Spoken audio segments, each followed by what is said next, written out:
and welcome to the Explain It podcast. I am your host, Ingryd Hernandez.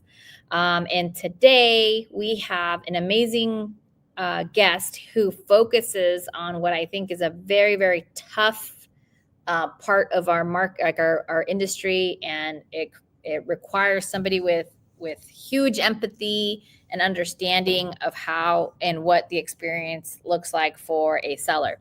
And I'm talking about pre-foreclosures. So without further ado, we're going to have Creative Mike come up here. Although I'm going to say it, his name is actually Michael Malyszko, right? Yeah, you said it really well. Yeah. Okay.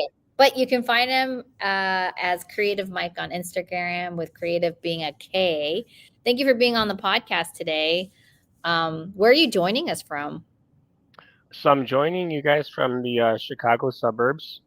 Currently in an area called South Elgin, but I'm normally in Glen Ellen, so it's a little further out, a little further out than my typical location. So, but yeah, the suburbs. Yeah, for sure. Right on. Well, cool. Michael, I know that when people are getting started in real estate, especially if they're in investing, in the investing space, they're always asking, like, what are the best leads? And would you say arguably leads that are in pre-foreclosure, or what are your thoughts? What are my thoughts? My thoughts are the best leads that you call, and Yeah. and follow up on, right? Those are going to be your best leads. Pre foreclosures are a great source of leads, but it definitely takes time and, like you said, empathy and making sure that you understand the person's situation and where they're looking to go before you come in there and you state that you're trying to buy their house. So you're looking to be a servant first versus a buyer. So you're looking Mhm. to serve them, just like Pace Morby says, and everybody else that's successful in our community does. We first serve people, and then we end up if it's meant to be, and if it's feasible, then of course we purchase their home. Yeah, yeah.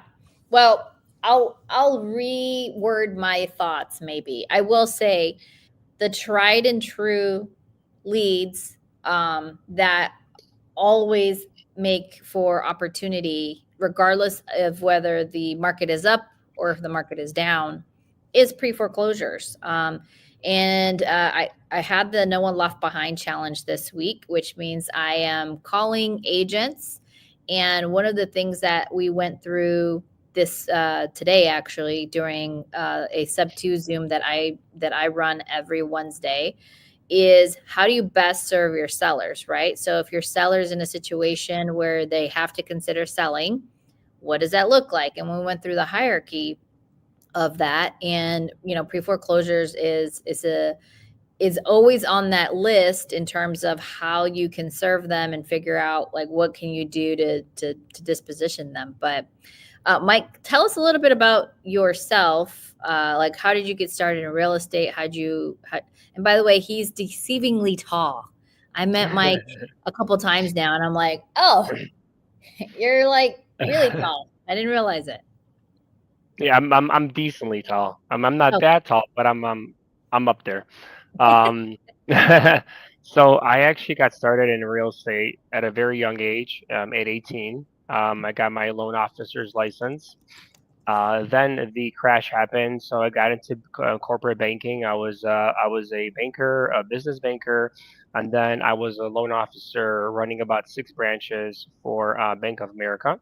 mm, And and then I had this opportunity to go to a mortgage broker, and I started learning how to do reverse mortgages, which is a product for seniors over the age of 62.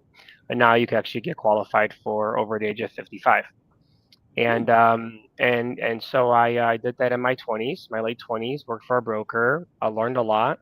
Then I started my own mortgage company when I was 30, and I've had a mortgage company since then, doing reverse mortgages.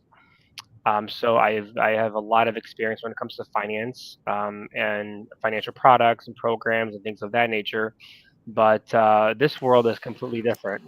This is a completely different world. So at the end of December 2022, when that year they raised the interest rates like 4 times in a row, it really decimated not only my business but businesses all around. Major layoffs, loan officers losing their jobs, processors, underwriters, and what we were doing was reverse mortgages. So when the interest rates went up, the loan amounts went down of how much they can borrow. So now you have to have like so much equity in your property. So basically, we were stuck between a rock and a hard place where somebody that didn't need a reverse mortgage could qualify for one, but somebody that actually needed one couldn't qualify for one. And Mm, so I decided that I never want to be at the mercy of the feds anymore. I do not want to be in a business where interest rates will affect how much money I make or how much money I don't make. And mm, so I started watching Pace Morby videos when I had to lay off a lot of my employees before Christmas time, which was a very huge, very big on my heart. Laying people off before Christmas because I had a few salaried employees. I had to lay some loan officers off as well, and I started watching Pace's videos, and I stumbled upon Sub Two, and I stumbled upon Kevin Show and Pace on one of the videos, and how they go after low equity deals. And I'm like, you know what? I'm sitting here. I'm feeling sorry for myself. I'm like, my mortgage company is going down. mhm, But let me give this a shot. And so I started just literally watching just YouTube videos, like nothing else. And I started cold calling. Got myself actually started cold calling agents with low equity leads under 10% in equity, and I stumbled upon my first deal, and I'll never forget it, Ingrid. Sun City, Arizona, over 55 plus community, 5% interest rate, um, and like one of the hardest deals, right? So, and I'm new in this game. Luckily, I found a good title company in Arizona that worked with me, helped me out, and I managed to find a buyer for that deal. And I assigned my first contract, and I made around $9,000 on it. I'm like, huh, this is pretty cool. And so I started exploring that aspect of the business. And so I've done a lot of creative deals when it comes to seller financing or just subject to or hybrid, which is the combination of both subject to and seller financing.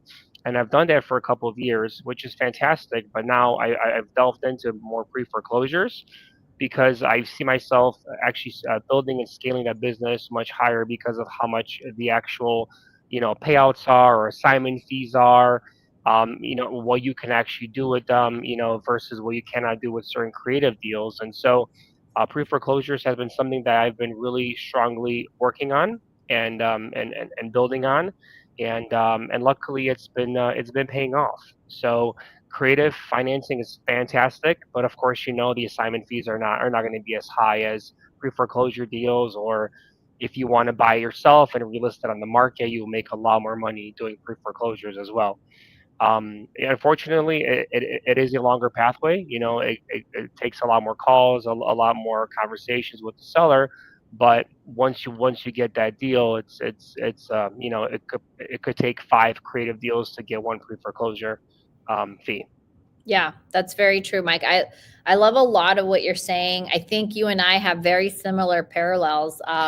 The whole reason I started getting curious about investing. By the way, I've had my real estate license at the time for 7 years, and I didn't take the path I thought I was supposed to take.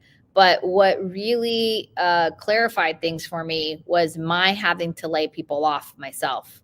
So during COVID and during the pandemic issues, like I was in food service, and in food service we were obliterated, right? People couldn't go to restaurants, which is wild to think about it now, like 5 years later. And as a result, we had to lay people off because what we thought was only going to be a few weeks or a couple months, it started, startling, like scaring all of us, right? It's like, oh my gosh, this is going to be a lot longer. And when, to your point, Mike, like somebody else is making that decision for me, my life felt uncertain, being a corporate job person. And I was like, I need to go buy some real estate and figure out how I mitigate this risk. So that was certainly something that opened my eyes. And it sounds like, and obviously you having your own business, laying off your people, I mean, that's tough. What I will say is that is the entrepreneur way, where you saw how things were happening and then you pivoted.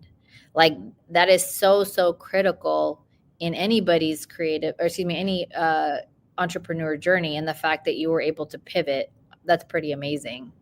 So you pivot into real estate, you find YouTube University. One of my highest watched videos was with Kevin Cho. So shout out Kevin Cho, who has left real estate, I believe is what he said. So tell us, like, how did you just like dive into it? Like, what was that experience like? Yeah, so I mean, as soon as I closed my first deal, the first thing I did was I joined Sub 2. And that year, I wanted to cleanse my mind because I was just so much was going on at that point in my life. So what I started doing was I started traveling and meeting individuals in different states. So I would travel to places like California and meet leaders in California that were doing events. I would travel to places like Nashville and meet Greg Clark that was doing foreclosures, I love right? Greg. Memphis. Yeah. Yes. I traveled to Georgia to meet Abraham Gray. I traveled to Pasadena for Family Promise, where Pace was there. We were all giving back. So I made it my mission to start going to all these different events and meeting people and networking with people and seeing who I can align with and who I can collaborate with. And I cannot tell you how much I've learned by just being side by side with individuals in this business. But I will tell you that what I advocate so much, and this is for people that are new to Sub 2 or new to any sort of community, is put aside the greed, put forward the learning, joint venture, collaborate with individuals that have done what you want to do, that have done something that you know they're better than you want. Because I have joint ventured so many times and collaborated with so many people that I rather make less money, but have also 50% of the less of the stress and not have to worry about the problems that were going to arise because I've never done a deal like that before. So just to give you an example, we just recently did a flip here in the Chicago suburbs with a Sub 2 member, and I found a deal. I structured the deal, and we got in it together. And he brought in the construction, all the experience, and we both made out on it very nicely. We literally sold the house like 5 days later after we finished it. Wow. That's because yeah, and we got like 20 offers on it. So it was crazy. But the cool thing is, like, I know my strength. I bring somebody with their strength. We joint venture, and then everybody wins. And that way I can do 10 different deals with 10 different people versus 10 different deals all by myself, and worrying about everything and being stressed out about everything and making sure everything is correct, where I can actually split the pie, right? And have and just be able to do a lot more than I would if I was just doing it by myself, or with, let's say, I don't know, a VA or something, right? It's so much different when you're joint venturing with someone else than if you're doing it on your own, especially when it's something new and brand new to you, and you think you got it. Trust me, you don't have it. The easiest deals have the biggest problems sometimes. Right? Seriously. Yeah. Well, I love this, Mike. So what you're really reinforcing to everybody is that this business is not done alone. Go and get to learn who you want to be around. I would love to spend some time here, but I definitely know people came in here to learn about pre-foreclosures. But if maybe you can spend a few minutes about how you vet your partners, because I do think, I myself have had good and bad experience in that area. And I think it's important that folks vet out who they're joint venturing with. You don't have to like jump into an LLC right away. You can actually do JV documents so that you guys can have like your dating period, if you will. So what are some of the like key highlights you'd want to let folks know about joint venturing or partnering with someone? Yeah, so it depends what you're joint venturing with, right? Like for example, people join JV with me on creative deals all the time, right? Mm. And also they'll bring me pre-foreclosure deals. So they know because they see my social media, they see my HUDs, they see me closing deals, they see me responding to different messages. Like I know creative, right? So when somebody brings me a creative deal and it works out, we just sign a joint venture agreement. That's all we do. So that is the protection that the person bringing me the deal has. That we have a joint venture agreement, and that joint venture agreement goes over to the title company, and then they have it on file. So when the file closes, they know how to split the proceeds. Give you an example. Just recently, you did a JV deal in Fort Myers, Florida. There was three people on the deal. There was me and two other individuals. One guy brought the deal to another guy, and the guy's like, "Huh, Mike knows how to do this," and they brought the deal to me. And so it was a 40K assignment fee split between three people. It was great. We all brought in our experience. The main person was more of a cash wholesaler. The other person is a flipper, also did some wholesaling, but they weren't as knowledgeable about creative as I was. And so they brought it to me. And so we just had a simple JV agreement signed. We're all going to split the profits, equally, which is 33.33% equally, and that was all we needed. But I also think that when it comes to trust and aligning with people, especially when it comes to construction, right? Like for example, if you're JVing with somebody in construction, like you gotta find out like if they're doing construction or not, right? You can't just take their word for it, right? Like, hey, what are some of your latest projects? What have you done? What have been some of the problems or challenges that you face with doing a fix and flip, and then also running the numbers with them because people that are in construction and doing flips, they're very meticulous with their numbers. Like they know if it's a deal or not. So they will not jump right away on something that they know that it's going to take either too long and they're not going to make money on, or it's just not worth it. So definitely vet people that you're going to be partnering up with that are doing flips. Ask them for HUDs, right? It's not bad to ask somebody, hey, can I see a HUD that you've done before? Like, when was the last time you did a flip? What kind of experience do you have in construction? Is it commercial? Is it a single family? Is it multi-unit? Is it ground up construction? Like, what are you exactly doing that could Mhm. help? What kind of value can you bring to us in this deal? But for me also just meeting these people, Ingrid. I mean, the guy I did a flip with, Jim Vanny. I met him at a meetup, and we just aligned. I saw him before in the groups. He's also an owners club, and we became really cool, good friends, and I'm like, hey, I got this deal. He's like, I love it. Let's do it, and we partner up, and that was it, and we did the deal together. So, but yeah, you're absolutely right. You don't need an LLC. You could just have a JV agreement. I would probably even go as far as making sure if it's a flip, have the JV agreement recorded, right? I would have it recorded if you really want to be protected. So then next time they pull title, there is a JV agreement that's recorded on title just to make sure. That's something I would definitely advocate for because the JV agreement, is great and all, but if it's a bad person on the other side, they could just say, well, just sue me, right? Yeah, yeah, So, totally. right? So it Yeah, should be a recordable tool. So it just allows for what we just call a memorandum of record. So we want exactly. to publicize, and arguably that's a great way for somebody who maybe couldn't. And actually, I've never heard of recording your JV. So this is actually really good for me. Yeah. Right now, I'm actually vetting, partnering with someone, and they're amazing. Everything about what they've been able to deliver is amazing. But we're doing a JV first before we go all the way, like before an LLC or a fund is created, as an example. And so I didn't realize you could record that. How amazing. I mean, I guess you could record anything, right? Yeah, yeah. Here lies Michael Malyszko, the actual, I don't know, yeah, like, that's interesting, but I Yeah. love that. I had never thought about that, so this is great.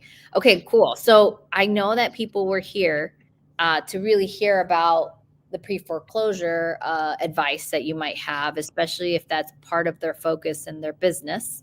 So what type of perspective or advice would you have for folks who are getting started in this space? And then, like, what do you think they're the things that they should know? Yeah, I mean, the things that they should know is just definitely don't overcomplicate it. Don't overcomplicate it. If you're new to this, forget about the systems, forget about everything else. As Space Morby says, all you need is a Google Doc, Google Sheets, and you're good to go, right? Mm-hmm. Um, if you're in your area, literally go to auction.com, write down all the houses that are going up for auction in the next couple of weeks or so. And the best way for you to get a deal is either going to be either door knocking, going out there and actually door knocking, and presenting yourself as somebody that has helped out somebody here in the neighborhood, Mm-hmm. that wanted to see if they might need some help, and are also, if you really want to, if you want to spend a little bit of money, you can skip trace, or you can go to truepeoplesearch.com, find out their phone number for free. But my advice is literally, like, if you have no money or anything and you just don't want to spend too much money on systems and processes and CRMs, just literally go to auction.com and just write down your closest foreclosure, your closest auctions that are coming up, because those are going to be the people that are going to need your help the most, is the ones that are going up for auction. You can go ahead and find pre-foreclosures, but those people that just got into pre-foreclosure, it might be a longer timeline for them. But the ones that are going up for auction, they need some sort of solution right now. So you can be that solution for them. Yeah. But instead of being a buyer, first find out what, like, hey, can you kind of catch me up to speed about what's been going on? I know Wells Fargo has been giving you a hard time. There's an auction date that's set for, April 26th. Is there anything I can do to help? And then just be quiet, especially when you're calling them, or when you're door knocking, and then just let them divulge that information. They're going to have some objections, of course, for you, which you have to learn how to have rebuttals for. But most people, depends, how many doors you knock, or how many people you walk up to. You are going to have somebody that says, yes, I do need help. What can you do? And I would also ask questions like, well, have you contacted your bank? What has your bank said? How has your bank been able to help you? And Mm-hmm. you always want to put them in that position, on asking, hey, what has your bank done for you so far, right? So you want to put that bank on the forefront, because you want to make them look like the bad guy, because in essence they are the bad guy. They're foreclosing, right? But there's a reason they're foreclosing. The customer did something, but remember, customer is always right? So you have to make sure you're on their side and not on the bank side.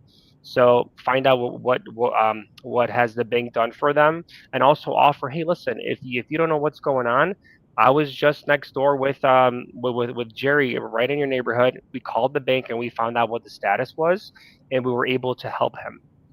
If you'd like, I can do the same for you. If you have some time right now, we can jump on the phone and we can call your lender and see what's going on. I know exactly which place to go to, and we can speak to the case manager that has your case, and they'll tell us exactly what we need to do.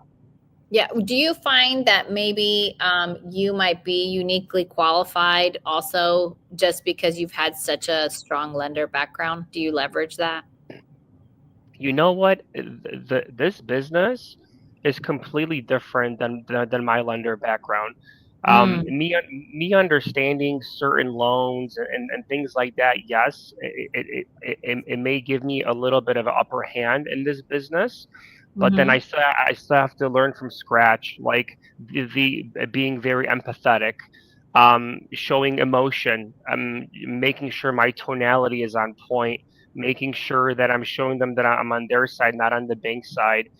Understanding their objections that they're going to have, and making sure I have the rebuttals that I need to know, which is studying, right? So I mean, it's more of a connection with the person. But yes, those little things, understanding, like, okay, well, what the steps are of the foreclosure, like, hey, have you thought about reinstating your loan, borrowing money from people? Have you tried to get a loan modification? Are you currently working? That's number one question I ask is, are you working? Because if you're trying to get a loan modification, you're not working, how are you going to be able to afford the house? Mm-hmm. right? So that's a question that we always ask. Well, if you're not working, how will you be able to afford the payments? Because if your loan gets modified, it could be the same payment or even higher because the rates are higher now. So if they give you an opportunity to modify this loan, what what's going to prevent you from falling back into foreclosure since you're not working? Right? Mm. So I kind of let them answer that question for themselves, and let me know like what's the plan there, because then you kind of put them on the spot, about, hey, well, I'm not working, the payment's the same or higher, how can I afford that? And then we start talking about option B and so forth. Yeah, that makes a lot of sense. So again, just to recap, what you're saying is you have to come with a expectation of service, and if you're really serving the seller, you're first asking, how can you help them keep the house, and then start creating some logical milestones, right? Do you have a job? Like how would you expect to keep it? And see if there's other ways that you might be able to help. I know in this space, whenever I've dealt with pre-foreclosures, for example, and people may not think about this. For the record, I had a short sale that I did in 2010. After the big recession that happened. And so I bought a house way too young at the age of 23, and I really shouldn't have had that house at the time. But it was a great learning experience, and God has a way of giving you certain journeys because it's actually made me a better investor. And one of the things that I talk about is that people only focus on the real estate, and there's so much more happening to them. They may be losing their car. So you might have a car repo. You might have credit cards are now saying all of that is due. I remember when I had my short sale, I had never missed or been late on a credit card payment, and all my credit cards came due. Like, they're constantly reviewing your credit score, and when you're in the middle of a short sale or pre-foreclosure, your credit score takes a dump. And when it takes a dump, the credit cards have a right to request that the balances get paid off ASAP. And that's exactly what happened to me. So I ended up having to go and ask for a debt consolidation company to help me consolidate all that debt and make like a single payment to mitigate it. So that does happen. It does happen. And so you have to keep that in mind when you're dealing with pre-foreclosures. Like, how are they going to pay their grocery bills, right? Like, my very, very first deal we did, we had to help that guy put some groceries in his kitchen and pay for cell phone services so that we could get the contract through. Yeah. Otherwise, he wouldn't have a way to communicate with us. So, Yeah, I actually ended up on one of my deals. I sold a car for the guy that was in his garage for 5 years, just stagnant, just mhm, sitting there for 5 years. It was funny. I never forget it. It's elderly gentleman. He was a veteran. I'm like, you know what? Let me sell this car for you. So I started taking some pictures. Luckily, it was a BMW 740 IL, which 2001, which I never knew was like this collectible, right? mhm, So I put it on Facebook Marketplace, and then I had a bunch of calls. They came in here, and some guy came in here with like a tow truck and everything, and offered like $4,000. I'm like, here you go, sir. Here's your $4,000. Your car is gone. So I actually ended up putting 4 grand in his pocket. mhm. And then like you said, there's more to it. You got to make sure, like, we help them pack, we help them move, we help them even find a new place. Like, there's not, they're in such a situation that they've never been in before, and unless you're in that situation, you don't know how it feels. That there's more to it than them just losing the house. Like, they have a family that they're probably supporting, there's kids involved a lot of the times. And so just those little extra steps of, like, okay, we'll help pay for your moving, we'll help you find a new place to live, we'll help you connect with the leasing agent, whatever you need. Like, we always say, you have our team at your disposal, our entire team at your disposal. So that kind of brings their guard down a little bit as well, is when we offer those extra services. Yeah, yeah. That's awesome. And the reality is, if you help them, whether creative or cash, you're also helping them repair their credit. So if you're able to do that in other functions, and so how would you say, or what teams would you want to have in your arsenal if you say my team is at your disposal? What are some of those like verticals that you would want to have and ready to go? So I know like the two that you mentioned that I think are Yeah. important for me is a junk remover, and sometimes they're the same person, and somebody who's willing to move the seller at a discount and wait to get paid at close. Um, who else do you think is important to have sort of on your team? I think you sort of got it, got the main two. Movers, obviously, like you said, the junk removals, a leasing agent. Um, who else would I say? Um, hmm. The other thing I would say is sometimes we would advance money Mm. if they need to. So I think that's very important to have on your team. But the way to do it would be just to go ahead and have like you have to make sure that if you're advancing money, anything like over $2,000, have some sort of paperwork that Mhm. you have.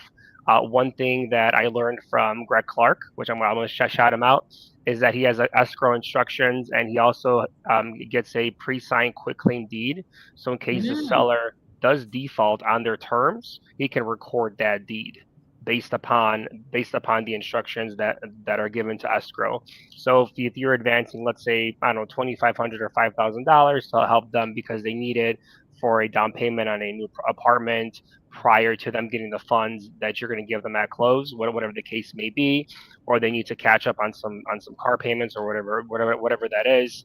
He always advocates for that pre-signed quitclaim deed and escrow instructions, which I've done myself before because of him. So shout out to Greg Clark for because I've advanced about $3,000 before to a seller that just had just a bunch of stuff at his house. He just needed the money um, to pay off some stuff, and he was very stressed out. So we actually ended up advancing him some money, and Yeah. and that's the reason that I got the contract is because I was willing to do things that other people were not willing to do. Yeah. I will add this caveat that if you do have that document signed, you will have a harder time with insurance, title insurance, if you let escrow know you've done that. So you don't necessarily let escrow know you've done that because they have to be able to insure the transaction and they have to be able to control the deed transferring. I would say it's probably some advanced level stuff. I've had to do something similar. Mhm. But you always want to have an attorney writing things up, and you also want to uh, make sure you use somebody experienced. So before you make this decision, this is not, everybody, you know, do your business at your own risk. But obviously, like we mentioned before, make sure you're partnering up with somebody like Mike who understands some of these pitfalls you may fall into unless you have the right rhythm to your transaction. I agree. I agree 100%. And you got to make sure you're working with the right title company. And also Hmm. every state's different. I'm Hmm. talking about my state here in Illinois, Chicago. Yeah. So our title company had no problem doing it. Okay. Like make sure you discuss that with your title company because they're the ones that are going to be preparing it. But yeah, our title company said that's perfectly fine. Yeah. That's fantastic. I love it. Yeah, Cool. yeah. Nice job. Yes, absolutely. So that is a major gem that Mike just dropped. So I love it. Mike, in terms of your pre foreclosure experience, what has been maybe one of the most rewarding stories you've had in that space? Yeah, so I'm pretty new to pre-foreclosures, guys. I know I talk like I know a big game on this one, but I'm pretty new to pre-foreclosures. But I've now I've done a few of them and I've experienced a lot when it comes to this side. But the most recent deal came from a sub two student. So it was he DM'd me on Facebook Hmm. and he said, "Hey, I got this deal. They're ready to sign. I just need some help. The auction's in 2 days, and we need to go ahead and get this auction stopped. Can you help me?" I said, "Yeah, yeah, yeah. Just give me a call. I answer my DMs a lot as long as they're not too flooded." And he we started talking, and he's like, "Yeah, I got her. She's ready to go. She's ready to sign." And so I'm like, okay, let's do it. Let's do it. Let's go ahead and get it signed. So we got the contract signed, and I called my attorney. I said, hey, listen, I need a foreclosure stopped tomorrow, right? Mhm. Yeah, and he's like, okay, that's fine, no problem. Where is it? Just send me over what you need done and everything else. And so I think at that point I was actually landing at I think I was landing in Phoenix. I think too. Actually, it was weird. I was landing in Phoenix, and or and he calls me. He's like, "Hey, it stopped." And the other sub two student, he's like, "Hey, she's freaking out because the auction's coming up. Is it stopped?" I'm like, "Yes, it stopped. We got a 60-day extension, but don't tell the seller that because we don't want to give the seller that much time, right? Because we already agreed on a closing date of 30 days, Mhm. and so and so we end up getting 60-day extension on there." And he was happy. We were happy. So then the process started, right? So to kind of like simplify this gentleman's name is Ephraim Fufa, by the way. He's a fantastic guy. So guys, if you're listening to this, he joined Sub 2, I think in December of like 2024, and this was his first deal. And when I say joint venture and I say collaborate, I mean joint venture and collaborate. Mhm. If he and I'm not saying it was because of me or anything like that, but if he hadn't reached out to me and my attorney would not have filed the motion, the auction would not have stopped, and this lady would have literally lost hundreds of thousands of dollars in equity. Okay, she owed $92,000 on this property, and this property was worth over 600,000. So if it wasn't for Ephraim following up nonstop with her, then contacting me. By the way, he contacted a lot of people prior to me, but nobody responded. Ingrid, That's total, nobody like, res- bro. nobody responded. I get so many people who I'm always on my phone in my DMs. Like if you DM me, I will message you back. I do. Yeah, Yeah. yeah, Wow. yeah. So no, but but this gets crazier. So nobody responded to his DMs, Mhm. and I responded, and and so we have this deal going, and the seller, unfortunately, is has a little bit of a hoarding problem. Okay, Mm. and so her house is a total mess. She doesn't like people coming in and out of there.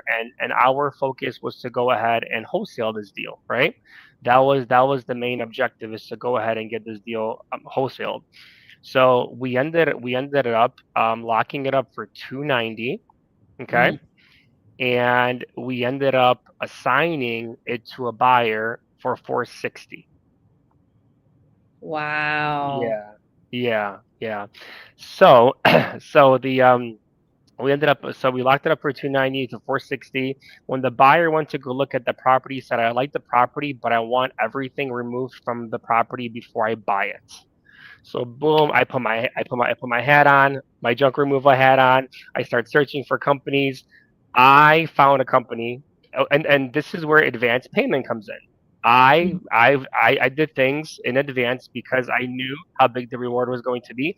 Plus, we Right. would be helping the seller. The seller was living in a very bad, unsanitary environment, right? So it was Mhm. even bad to her health, bad to her neighbors' health, everybody. I'm surprised Mhm. the association there was no violations or anything. To be honest with you, but it was a condo. It's a condo by Wrigleyville, so it's a hot area, like Oh yeah. hot area. Yeah, so Mhm. Chicago Wrigleyville guys, it's a hot area, and Mhm. so we got the junk removal company going, and they went ahead and they got it done for $1,700, a hoarding condo, and they got it done in like 4 hours. I was amazed by how fast they got it done, and Wow. so we have everything escrow. We call the buyer. We're like, hey, Mr. Buyer, everything's done, everything's clean. He's like, yeah, okay, great, everything's done. And then we run into another hurdle. He told me he has a commercial line of credit, which to me, I thought you just transfer money over and it's like cash, right? Like a regular credit line, like you have a home equity line of credit, Right. commercial line of credit, same thing. This commercial line of credit was a little bit different because he had to get approval from his bank that he had all his assets with in order to close on this deal. So it's kind Mm. of like, hey, I'm giving you $1 million line of credit, but anything you buy, I have to double check, type of Got thing. it. Yeah. Yeah. And so we found that out last minute. and so we had to extend the closing, and then and then I, of course, already before that, I was already thinking double close transactional lending. We're not going to show the buyer how much we're making on this deal. So I already had a transactional lender lined up. We actually used Alexis Morgan from Peachtree Capital. So Mhm. shout out to Alexis, and she was fantastic. And we last minute when we're about to close on this deal, the seller's ID is expired. Oh, of So course. yeah. So seller's ID is expired. So I'm like, no way. So I'm like searching. So Ephraim, I'm like, Ephraim, you got to go to her house right now. I'm telling you guys, this is crazy. We're searching everywhere. Like all the DMVs in Chicago are by appointment only, and and other ones are for seniors, right? But so she's 62. You have to be 65 to be considered a senior in Chicago to not have to have an appointment with the DMV. So we found one place in downtown Chicago, central downtown, line out the door, like 100 people out the door. She's standing in line. She somehow wiggles her way through, gets renews her driver's license. We tell the notary the closing's still on. The notary doesn't meet her at her house. She meets her at like at some kind of Starbucks, and gets the paperwork signed and sends it over to title. And the title does everything, and then we're like, and then the buyer calls me, and then this attorney had some issues too with like the transaction. But overall, guys, I mean, it was well worth it. In the end, after transactional fees, after everything, we ended up net. This is netting $157,000. Wow. Yeah, Wow. And yeah, was it a 50-50? yeah. Yeah, and this person that trusted me with all this money You ruined him, by the way. was only a simple GV agreement. So I got wired 157K, and then I was wiring him his portion. So I was like double checking the wire. I'm like, listen, I'm gonna wire you $100 first. You confirm that you have the wire, and then I'll wire you the rest. And so I wired him the rest of the money, like just 5 minutes later, because I didn't want to mess it up. Right, I'm wiring somebody $77,000 for the very first time as a JV, right? So that was his first deal after joining Sub 2. That's why I said you ruined him. Yeah, The yeah, yeah. expectations and the bar set so high. Oh my So high. God. Yeah, Yeah, yeah, that's it's so high. cool. And he's actually here if you want to meet him. Oh, with you right now in the office. Yeah, in the other room. Yeah. Oh, that's so okay. So this starts as a joint venture and you guys are now just like homies. Yeah, well, yeah, we're friends and we're doing more deals together. Yeah, at that point, that trust when you Mhm. do something like that with someone, and you go through all of that, go through that kind of experience, and then for him to trust me with all that money, being wired into my account. I mean, Yeah. who else can you to do business with, right? Yeah, you should yell at him, tell him to get in there. But that's that's hilarious. I love it. Wow, that I love that that's like your story you wanted to highlight. Um, Yeah, I really having wanted to highlight him more than me because mm, he put his trust into me. So right. me, I just knew what I was doing. Like I, Mhm. I I knew what I was doing. Yes, I did. I found that I find the buyer. Yes, but he did so much too. He nurtured the seller throughout the whole process. He was literally at her house like every other day helping her out because she was scared because we were in closing. In Chicago, I always say if you can make it in Chicago real estate, you can make it anywhere. I think Chicago and New York are probably the hardest because we have like Mhm. all these people, all these attorneys Wait. involved, and Mhm. they all have their personalities, and they all try to up one another. And so I really want to highlight him, Ephraim Fufa, because not only did he bring me a deal, trusted me with the deal, we worked so well together on this deal as a team. you know, it wasn't for him, I wouldn't have made that much money either, right? So that's why I just say joint venture, collaborate, and you also have to trust the other person on the other side because obviously It's a lot of money.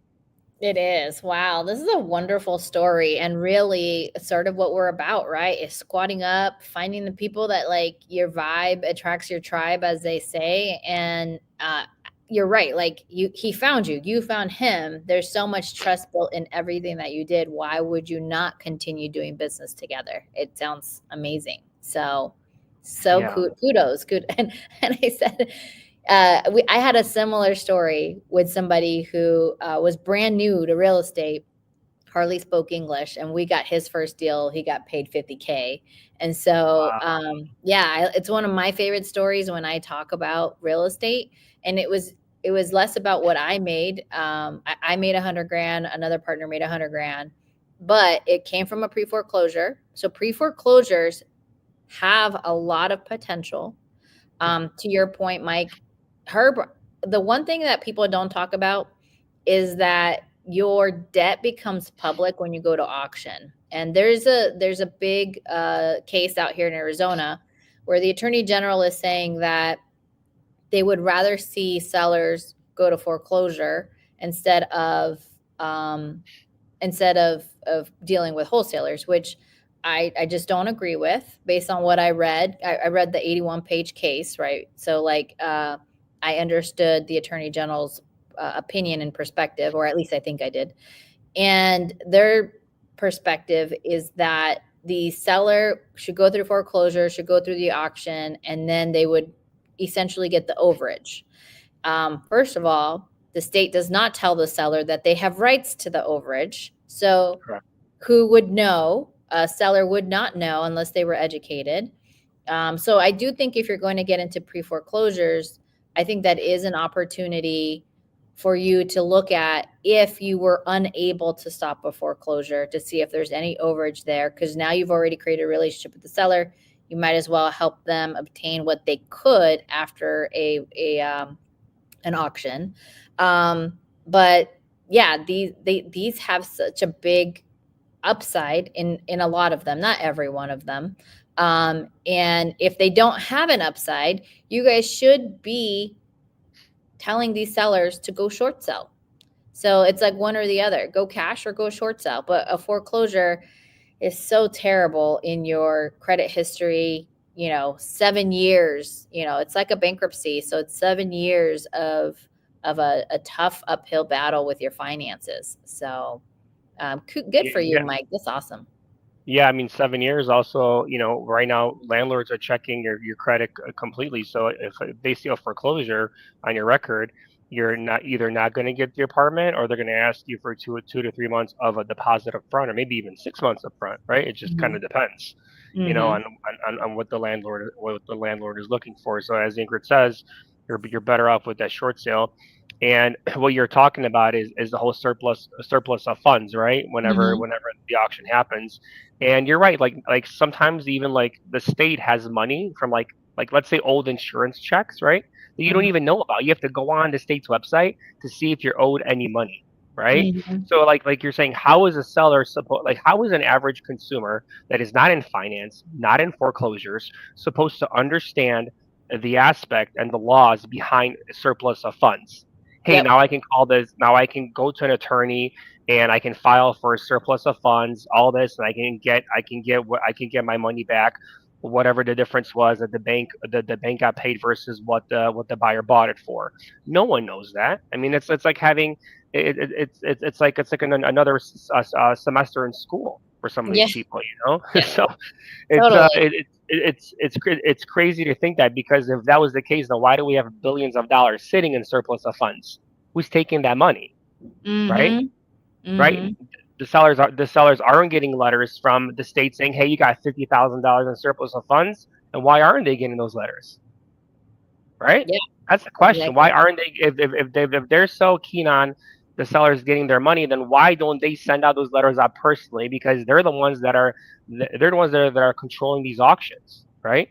Mm-hmm. So why are they not sending the letters out Yeah. personally to us? So I Yeah. mean, I'm with you on that, and that's actually something that I'm going to be doing as well. Is doing a little bit of surplus of funds as well, Yeah. if we're not able to stop the auction. Yeah, we have a fella who's going to be on the podcast. I don't know when he's scheduled. His name is Israel Miller. He's actually an owners club with Sub2 and Pace and all of them. And we will be discussing overages. So hopefully, if you guys, are fans of the podcast, know that we're going to talk about how do you serve sellers?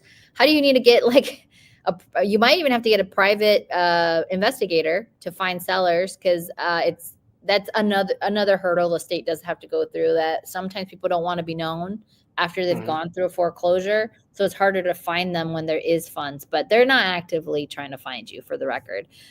This is also another good point. If you allow a wholesaler if you allow a seller go through foreclosure and they have a VA, they are no longer eligible for VA until that debt is paid off. So they have to actually go through a lot of leaps and bounds and hurdles to eventually maybe get that taken off their record if they do foreclose on a VA loan. But it's unlikely. It's very, very tough to get this off your record if you're foreclosed and you're eligible for your VA and it was a VA loan. So that's another reason why we work. And by the way, if you're eligible for a VA, highly likely you're a veteran. So those are people we should be serving, right? So for sure.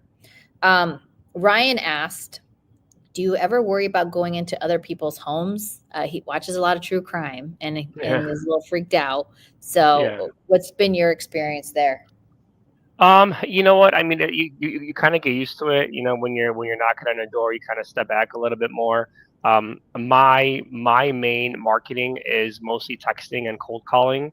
I'll go knock on a door if that is not working out, because a lot of times that person might already have vacated the premises or they might have passed away. So now we have to look for another avenue, a way to find them. But yeah, I mean, it's definitely scary at first. You get the jitters, and you knock on the door and you hope nobody answers that door. But it's the more you do it, the better you are. One thing I would say is don't try to overdo it.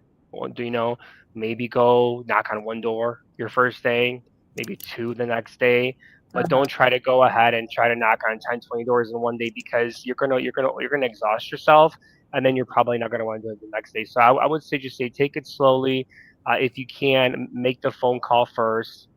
If you want to even text off of your cell phone, text off your cell phone a simple message, so something stating like, "Hey, I know that because you can find out like who's foreclosing on them. Hey, I know Bank of America has been giving you some problems. I was just helping out a homeowner in the area. Wanted to see if you needed some help." Something as simple as that. Just something very generic, as something as simple as that. And then if you want, if they're local to you, I would first knock on some local doors. Most people, believe it or not, I mean, I went to a guy's house at 9:30 at night, like far, far from my house. It was very strange, very strange conversation. And we're still talking about it because his auction's coming up. But he's got his head in the sand like an ostrich. He doesn't believe it's real. He has a family, which completely understands. Where you got to show empathy. But yeah, he's like, I work all the time. I'm only off at 9:30 p.m. So what do? Boom.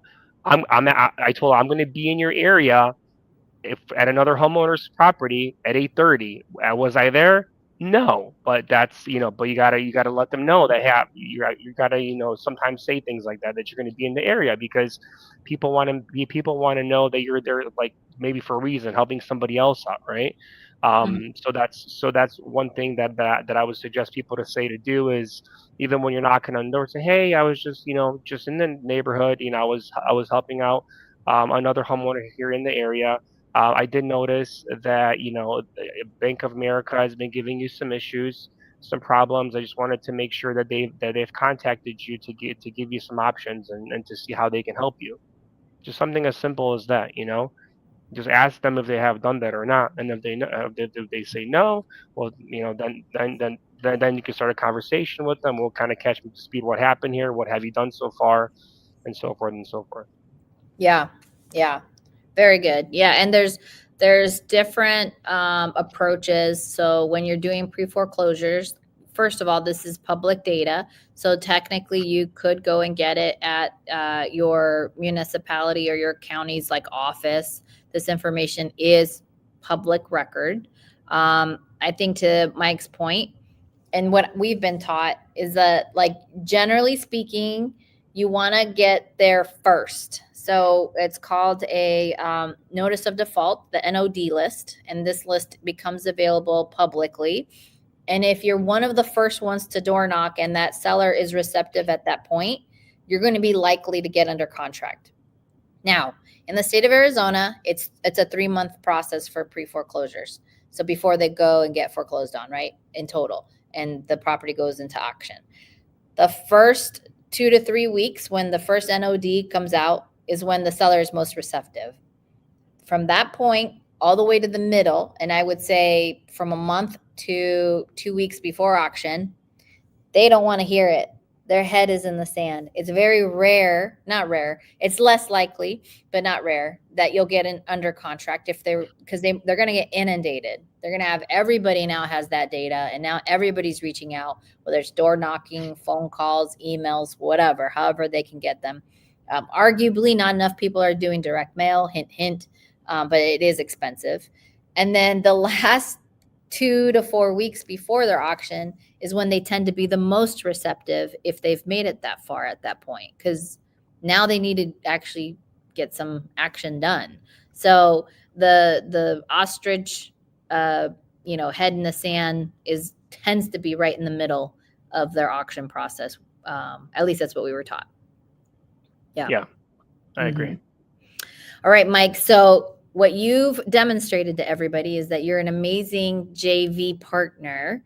So if somebody wanted to do a JV with you, do a deal with you, how would they get a hold of you? Just Instagram, creative_Mike.